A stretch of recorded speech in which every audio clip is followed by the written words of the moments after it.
Já deixa o like, se inscreva aí e vambora, galera. É o seguinte, Hulk, em amistoso, tá? Do Fluminense, no meio da semana, o Hulk falou o seguinte, abre aspas para o Givanildo de Oliveira. O que vejo aqui é que, aqui no caso Fluminense, tá, gente? Diferentemente do que, o que vejo aqui é que, diferentemente do Atlético, eu tinha uma responsabilidade muito grande de jogar todas as partidas e de decidir jogos. Era uma pressão enorme desde que cheguei ao Atlético.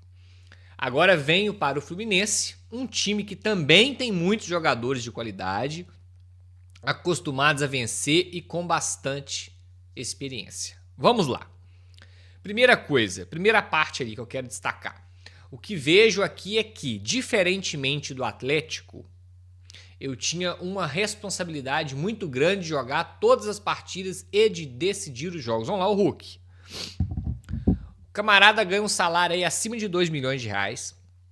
É uma estrela, tem o nome que ele tem, chegou na pompa que chegou. Se ele não quer ter responsabilidade ou pressão, tá na profissão errada, né? Nessa parte aqui, no início do ano eu discordo com ele. No início do período dele eu discordo dele, tá?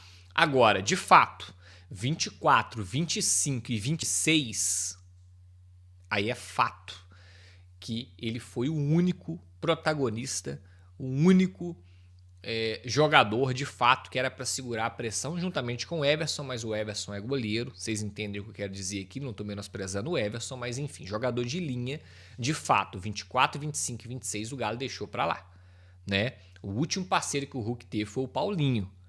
De lá para cá, o Hulk não teve ninguém para jogar com ele. Não teve um cara ali na primeira linha, na segunda linha e na última linha para decidir, para dividir responsabilidade com ele. Então, de 23, 22, 21, eu tiro isso aí, acho que o Hulk tá errado, acho que era isso mesmo. Agora, de 24 em diante, tá certo em reclamar. O Galo esqueceu de se preparar para uma aposentadoria do Hulk, né? Parece que o Galo esqueceu ou não imaginou ou mesmo assim fez de bobo, entendendo que o atleta da idade que ele tem, a condição técnica dele iria cair, a questão física dele iria cair ano após ano e que teríamos que repor, teríamos que colocar pessoas, jogadores para jogar ao lado dele, para definir, decidir, né? E dividir a responsabilidade, até porque o Hulk sozinho não era aquele cara que colocava a bola debaixo do braço e resolvia, como foi em outros momentos, tá, gente? Então, nessa questão aí, eu concordo com ele até 2023, mas de 24 em diante eu discordo dele. Eu concordo com ele, falei ao contrário. Eu discordo dele até 2023 e 23 em diante eu concordo com o que ele falou, tá? E aí, assim, já vou ler a segunda parte aqui pra gente fazer um contexto geral, tá, gente? Eu vou ler a segunda parte, onde ele explica o que ele falou, porque isso aqui gerou uma polêmica, uma repercussão. Teve gente falando que achou que ele falou mal dos companheiros, mal da diretoria, cuspiu no prato que comeu, enfim, aí a opinião, cada um tem a sua, e foram respostas emitidas aí, várias opiniões a respeito desse assunto. Eu quero trazer a minha, vou ler a segunda parte, tá? Que ele fala aqui, que ele rebate essa própria entrevista dele, ele rebate as pessoas que fizeram polêmica com essa entrevista que ele deu, beleza? Eu tenho minha opinião, eu acho que a primeira declaração do Hulk foi mais uma crítica direta à diretoria do que os companheiros, porque ele usa a parte do também na frase. Aqui também temos atletas de qualidade, ou seja, se é também é porque lá no Galo também tinha. Só que ele deixa claro que faltou a diretoria do Galo se preparar para montar uma equipe competitiva, uma equipe sólida, uma equipe com atletas que não fosse apenas o Hulk decisivos. E eram poucos. No Fluminense tem mais jogadores para ele dividir o bastão. No Galo não tinha, chegou um momento que era só ele que tinha que decidir. Para mim, essa fala foi uma cutucada na diretoria. E você quer mais uma?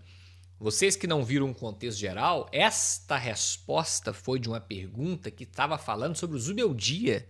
Em momento algum, o repórter induziu ou citou o Clube Atlético Mineiro. Saiu da boca do Hulk. Ele quis falar dessa forma. Ninguém indagou ele, como é que é jogar aqui, como é que era no Galo, qual a diferença do Fluminense com o Galo, nada, partiu dele.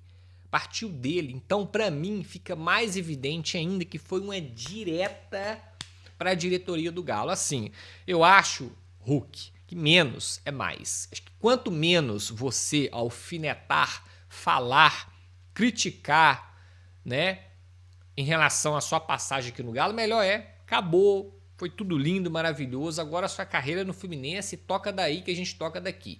Eu acho que entendo o seu lado. Foi, na minha opinião, desrespeitado por algumas pessoas no clube pela forma que trataram o seu contrato, o seu término, meio que tentaram aposentar o Hulk aqui. Eu acho que foi conduzido de forma totalmente equivocada, a forma que foi o Hulk sair no vestiário do jogo contra o Flamengo, ser relacionado e não ficar para assistir o jogo, aquilo ali foi uma bagunça que só, né? Mas passou, vida que segue. Eu acho que cada vez mais que o Hulk vira público e falar qualquer coisa polêmica em relação ao Galo, vai criar esse barulho. Então, menos é mais. Entendo o lado dele, a chateação dele por tudo que aconteceu. E ele estava lá dentro, aconteceu com ele, dói em quem acontece. Mas eu acho que o melhor para ele é seguir quieto no Fluminense, de boa, na paz. E dar uma meio que esquecida. Não tem que ficar cutucando, mandando indireta, direta. Segue a vida, segue o baile, toca a vida pra frente aí e deixa o pau quebrar. O que passou, passou, né? Em um dia, quando ele aposentar, eu tenho certeza que ele vai falar tudo que aconteceu em um podcast desse da vida aí, que o jogador fica mais à vontade, vai soltar tudo. Mas enquanto ele ainda é atleta profissional de futebol, tá em outro clube, eu acho que é desnecessário ficar entrando nessa. Fica ruim pra todo mundo. Fica ruim pro torcedor que sente, né, menosprezado, e muita gente ficou chateado com o Hulk. Fica ruim pro Hulk, né, que vê a sua imagem sendo colocada em polêmicas, né? Fica ruim pro Fluminense. Às vezes o torcedor do Fluminense fica chateado. Pô, o cara fica falando de Galo, tá no Fluminense, vamos focar no Fluminense. Então, assim, acho que fica ruim pra todo mundo, tá? Eu acho que o melhor se fazer é o Hulk seguir a carreira dele, quieto na dele. Boa sorte do mundo lá no Fluminense, lá e que seja feliz. E é isso. Quando acabar, aposentar, pendurar chuteiras, vem a pública e esclarece tudo, joga tudo no ventilador, né? É bom também a torcida ficar sabendo de algumas coisas. A gente fica sabendo de algumas coisas, não pode contar, mas quem sabe o Hulk fala aí futuramente, né? Mas é isso, eu acho que foi uma parada já voltada à diretoria, tá? Nada relacionado à torcida, à instituição, ao Clube Atlético Mineiro, ou aos torcedores, ou aos jogadores que jogaram com ele. Eu acho que a porrada foi para dar lá na diretoria, beleza? O Atlético Mineiro respondeu se pretende contratar Rodrigo Dourado. Deixa eu explicar essa situação em detalhes. Dourado é aquele volante que surgiu no Internacional, ficou por mais de 10 anos no Colorado, até que ele se mandou para o México. Nesse momento pertence ao América do México, time comandado por André Jardine, quando o Dourado foi contratado. O problema é que o André Jardine foi embora e o Dourado perdeu espaço. Inclusive, o novo treinador do time mexicano já deixou bem claro que não conta com o Rodrigo Dourado. Dessa maneira, o América tem tentado buscar encontrar um clube para fechar com o atleta. O nome foi sugerido ao Galo, existiu a especulação de que o Atlético poderia contratar o Dourado se não avançasse nas tratativas com o Fred. O que eu posso contar é que antes de gravar esse vídeo eu entrei em contato com uma fonte atleticana e perguntei: o Rodrigo Dourado tem chance de ser contratado? E a resposta foi não, pode descartar esse nome. Então não vai haver Rodrigo Dourado, ainda que as tratativas com o Fred, que pertence ao Fenerbahçe, não avancem. O Atlético tem enorme otimismo em relação ao acordo com o jogador que é pretendido pelo clube. O Fred já se declarou atleticano, fez uma reunião antes de viajar para a Turquia e tem a intenção de jogar no seu clube do coração. E já dá para fazer avaliar uma expectativa um pouco mais importante, Henrique, depois desse jogo treino que aconteceu na Arena MRV, que pra mim não dá pra avaliar nada, nem pro bem nem pro mal? Tô com você, Gabi. Vale pouco, né? Tô com você. Não tem muito o que tirar desse amistoso. Foi um treino, cara. Um treino que foi transmitido.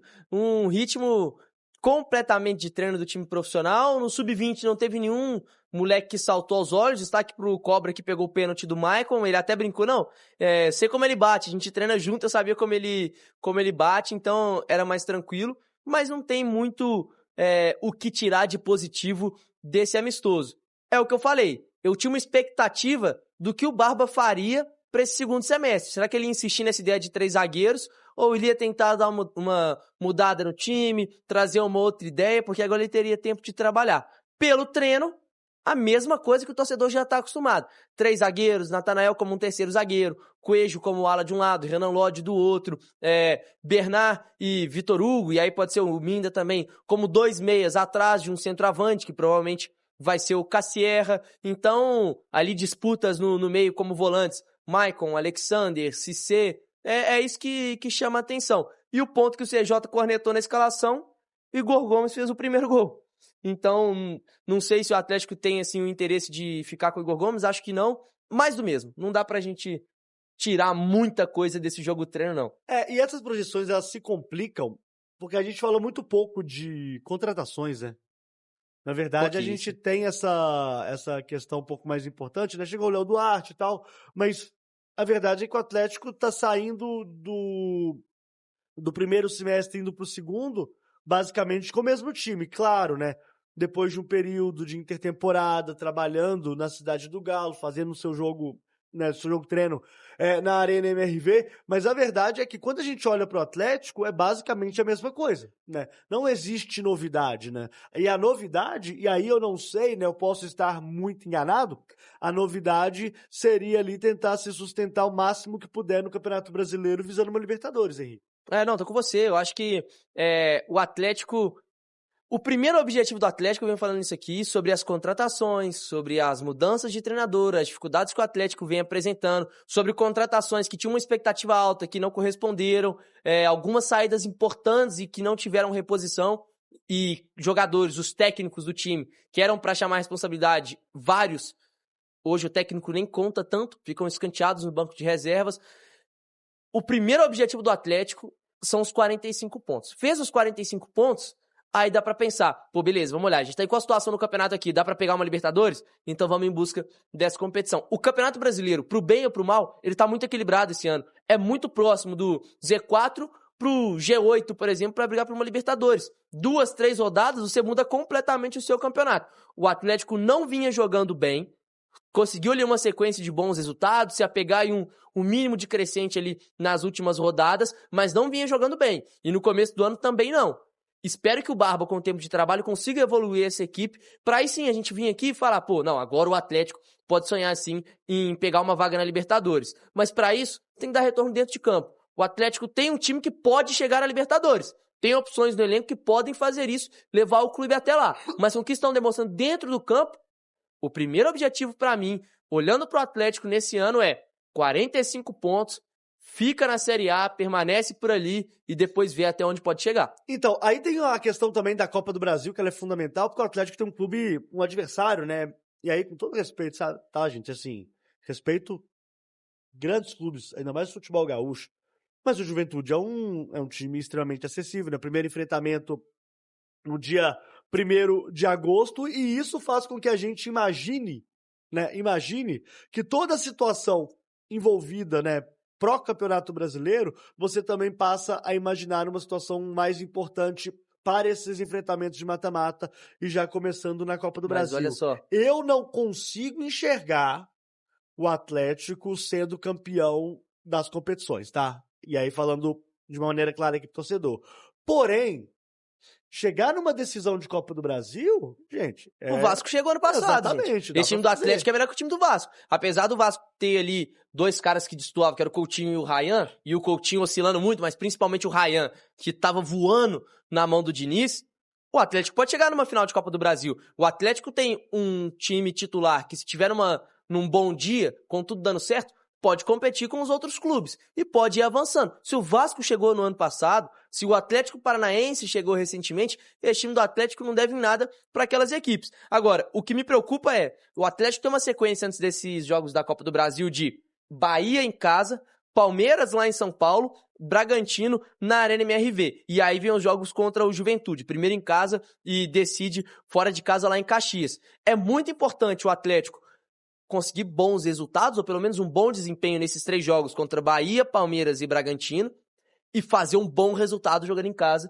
porque jogando lá é difícil. Então, se você vai com uma vantagem, já facilita. Ter que correr atrás dos resultados jogando fora de casa, e a gente sabe, é chato jogar em Caxias, pode se complicar, mas o Atlético é favorito para avançar. Ninguém pode reclamar, tipo assim, eu cheguei e não tive uma pré-temporada.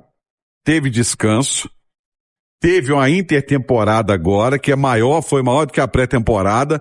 Essa desculpa não vai colar mais, né, Vinícius? Não vai colar pra nenhum time mais no futebol brasileiro, a partir do segundo semestre. É claro que daqui a pouco, quando voltar, vai ter sequência pesada, vai ter desgaste novamente, mas o que os clubes estão tendo é um privilégio, é uma exceção que eles nunca tiveram esse tempo todo, de intertemporada. Verdade. E aí agora também, Romano, a gente vai poder ser mais exigente também com o trabalho dos treinadores. Que com não certeza. tem tempo para trabalhar, que realmente aí a gente tá falando do Atlético. Eduardo Domingues chegou tendo que arrumar o time sem muita pausa, sem conseguir muitas sessões de treinamentos. Agora ele tem o que ele gostaria, arrumar o time. Eu acho que ele também gostaria de contar com reforço, que é importante, porque o Atlético, se ele quer atingir um objetivo maior nessa temporada, quer buscar títulos, quer voltar à Libertadores, na minha visão, precisa qualificar o elenco, especialmente o setor de ataque. Somado a isso é a parte tática, é ajeitar o time, é melhorar a parte defensiva, que o Atlético ainda sofreu bastante nesse primeiro semestre. Mas, realmente, você tem razão. Agora acabaram essas desculpas, né, de que não tivemos tempo, não deu para consolidar as ideias. Meu amigo, tempo igual esse dificilmente vai ter no futebol brasileiro.